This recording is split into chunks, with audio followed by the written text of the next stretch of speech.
has the finest bay in the Far East, large enough to accommodate all the fleets of the world.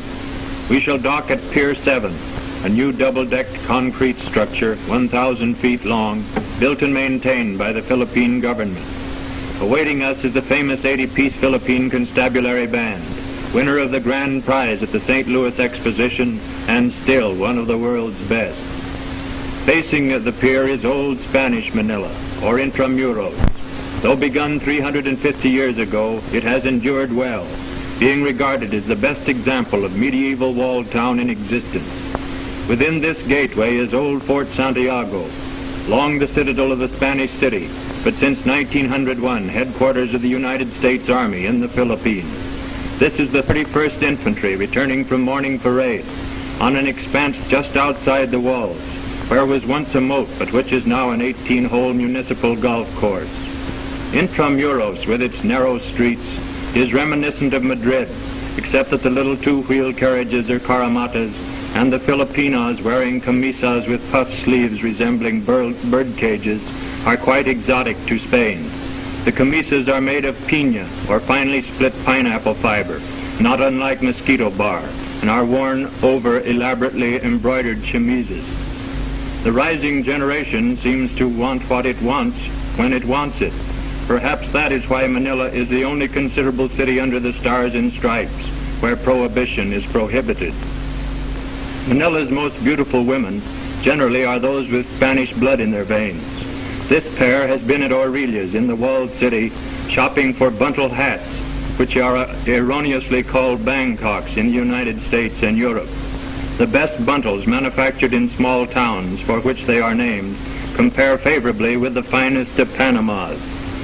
Now they are in their caramata, note the elegant self-conscious charioteer, and with their purchases are returning to their homes on the opposite bank of the Pasig River, which divides modern Manila in twain. From the roof of the Masonic building we look down on Jones's Bridge, with the walled city on the far shore in the distance. Upstream, on an island in the river, is El Hospicio de San Jose, an asylum for foundlings administered by the Sisters of Charity. In the north wall of the convent is a turning wheel for the receipt of abandoned children. This infant, barely a month old, is being deposited herein by a chauffeur who vowed to me, the sisters did not question him, that he is quite unaware of the parent's identity. Another turn of that wheel will admit the nameless mite safely within the convent, where it will be reared, educated, and taught an occupation to enable it to be self-supporting. These little girls, all of whom were similarly forsaken in babyhood, are but a few of the 800 who now find asylum within San Jose.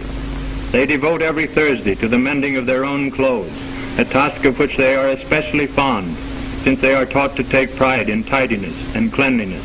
This pretty little lady is a mestizo, that is, half Filipina and half something else, probably Italian, while this toothless youngster swears that she's an American, like Will Rogers, and just as proud of it. On the north bank of the Pasig is the Escolta, the principal retail street of American Manila, lined with banks, theaters, and drugstores. Not chemist shops, but drugstores, with ice cream, sodas, postcards, and pay telephones. The local carabao, or water buffalo, has a wider spread of horn, an uglier anatomy, and a more invidious disposition than any of its tropical brethren. Still, it is the main beast of burden, its speed being wholly commensurate with the industry of the average peasant. One of the foremost sources of wealth in the Philippine Islands today is tobacco, great loads of which are carted through the city streets. Yet the plant was unknown here until imported from Mexico by the Spaniards in the 16th century. Now extensive cigar factories flourish, into which the leaves are brought in bales, then graded as to quality as to length and strength, before being delivered to the expert cigar makers, of whom one factory has more than 4,000, while in this room alone are 700, all engaged in attiring Lady Nicotine, be she trim or a trifle plump, in raiment that will make man's mouth water. No cigar anywhere today is produced under more rigidly enforced sanitary regulations than is this one. The Philippine government supervises the industry under invariable standards of excellence, and under its own official label, which is affixed to every box that leaves the factory. The cigars must be made from good, clean, selected tobacco, properly cured and seasoned, and from which all stems, dust, and scraps have been eliminated. No cigars made between sunset and sunrise may be graded as standard.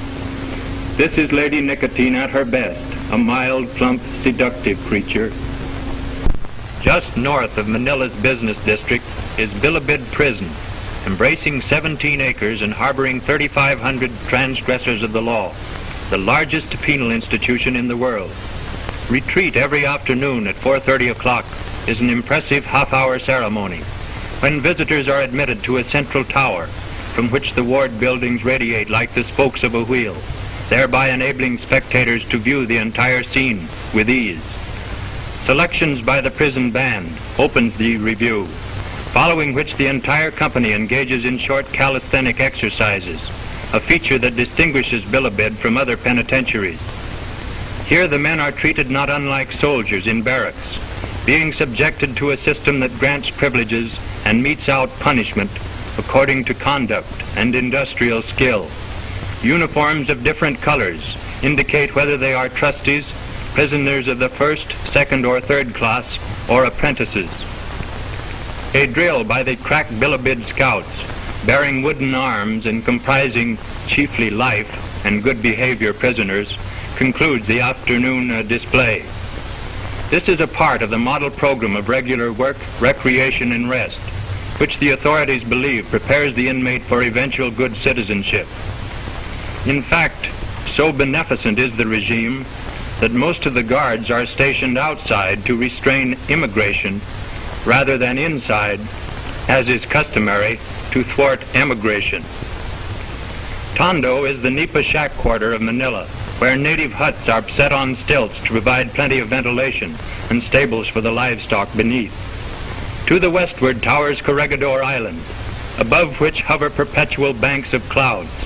Almost every evening, the last rays of the dying sun stream through, so gorgeous that Manila's reputation for matchless sunsets pursues us to whatever port of call.